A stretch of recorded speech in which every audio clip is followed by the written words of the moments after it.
Salam sejahtera kepada semua para pendengar cerita seram The Haunting Cruise dan PN. Pada malam ini, Brother Fai akan kongsikan kepada anda kisah yang datangnya daripada Iskandar Zulfakar. Kisah yang bertajuk Main Air. Salam hormat buat semua pendengar. Terima kasih kerana sudi meluangkan masa membaca coretan saya ini. Mungkin ada dalam kalangan pembaca saya ini yang kini sedang di bangku sekolah menengah di tingkatan 5 dan juga tingkatan 6. Saya ucapkan selamat kembali ke sekolah. Begitu juga buat anda yang memiliki anak-anak di tingkatan 5 dan 6. Selamat bersekolah buat anak-anak anda semua ya. Sebut pasal sekolah, teringat pula pada kisah-kisah yang saya sendiri alami serta yang dialami oleh ahli keluarga saya yang bekerja sebagai guru. Jadi, saya wujudkan siri cerita dari sekolah yang bakal saya kongsikan kisah-kisah seram yang berlaku kepada kami di sekolah. Saya tertarik dengan perkongsian Akak Bel Nauhen tentang kisah-kisah seram di hospital yang beliau tulis. Jadi, kalau beliau kongsikan kisah-kisah seram di hospital, saya pula akan kongsikan kepada anda kisah-kisah seram dari sekolah. Untuk makluman anda semua, majoriti ahli keluarga saya bekerja sebagai guru. Ibu saya sendiri serta 2 lagi ibu saudara saya yang lain juga bertugas sebagai guru. Jadi, banyaklah kisah seram di sekolah yang kami alami. Okey. Kisah yang saya nak kongsikan ini baru saja berlaku kemarin kepada diri saya. Kemarin, semua guru ditugaskan untuk mengemas kelas. Yalah, dah 3 bulan kosong disebabkan PKP, memang teruklah keadaan kelas. Kebetulan, saya pula guru kelas. Kelas saya tu terletak di tingkat paling atas bangunan sekolah. Di tingkat tu, cuma ada 2 kelas saja, iaitu kelas saya dan 1 lagi kelas. Guru kelas itu saya panggil Abang Man, seorang guru veteran di sekolah. Jadi, saya dan Abang Man sajalah yang bertugas di tingkat paling atas tu. Memang dari awal lagi kami diarahkan supaya berhati-hati. Yelah, sebab dah lama kan, bukan takut hantu je, haiwan-haiwan berbisa pun dah siap bersarang dalam kelas. Tapi, Alhamdulillah, kami tak jumpa apa-apa haiwan yang berbahaya dalam kelas dan kerja kami juga berjalan dengan lancar. Dah siap susun kerusi dan meja mengikut jarak 1 meter seperti yang terdapat dalam SOP, saya pun pergilah tandas untuk basuh tangan. Tandas tu berada di hujung aras tu. Masa tu, Abang Man tengah sapu kelas. Saya pun pergi seorang je lah. Tandas tu sebenarnya adalah tandas murid. Tak pernah berlaku apa-apa yang pelik pun di tandas tu sebelum ni, sebab budak-budak selalu guna. Tapi ini dah 3 bulan menyepi. Faham-faham sajalah kan. Keadaan dalam tandas tu pun memang kering dan berdebu, sebab lama dah tak guna. Saya pun basuhlah tangan di sinki dalam tandas tu.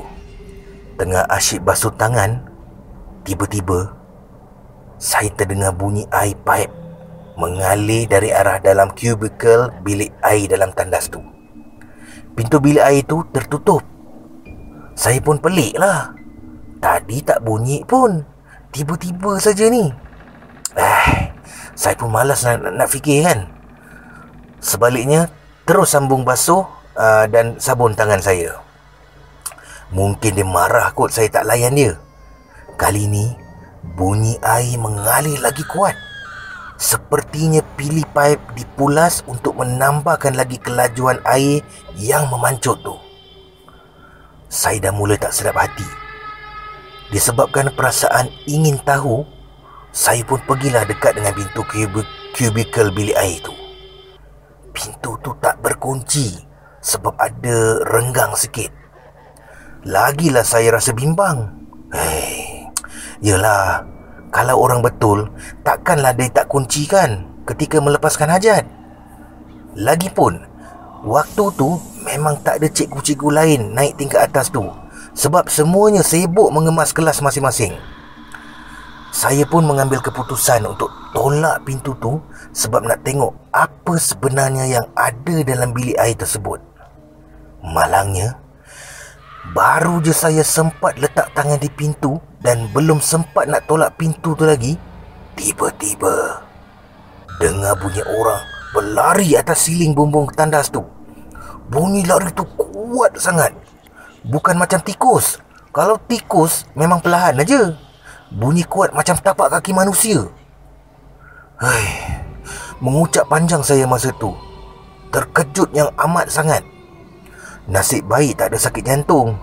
Kalau tidak, tak tahulah apa nak jadi saya masa tu. Saya pun terus keluar dari tandas tu dan masuk semula ke dalam kelas. Saya ceritakan kepada Abang Man tentang ada orang main air dalam tandas. Abang Man cakap, tu sebenarnya akak cleaner yang guna tandas tu. Sekali lagi saya garu kepala. Confused lah ni kan. Tak mungkinlah akak cleaner tak kunci pintu kan. Kemudian siap ada bunyi atas siling lagi. Saya katalah kat Abang Man, tak mungkin akak cleaner kot. Abang Man senyum aja. Dia cakap, kau ni bersangka baik aje lah. Dah lama tandas tu orang tak guna. Jangan fikir yang pelik-pelik. Baru saya faham. Rupa-rupanya Abang Man tak nak saya tegur benda tu. Kami pun turun meninggalkan aras tersebut sebab kerja dah selesai. Apapun, saya bersyukur sebab tak sempat tolak pintu bilik air tu. Bayangkan kalau saya sempat tolak dan buka. Entah apalah yang akan saya nampak kan. Sekian, saudara.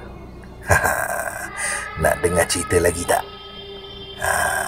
Okey, Brother Fai akan belanja satu lagi cerita. Okey, cerita ni datangnya daripada Osman BK, daripada page novelis Iskandar Zulfakar. Kisah yang bertajuk Apabila Suara Itu Berbisik.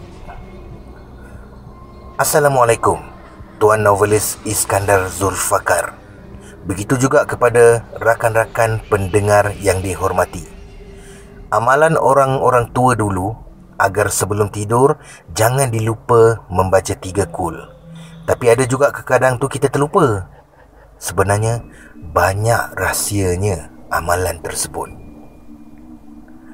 Sebelum tidur, aku sering mengamalkan membaca ayat tertentu dari Quran 3 kul, pendek dan padat.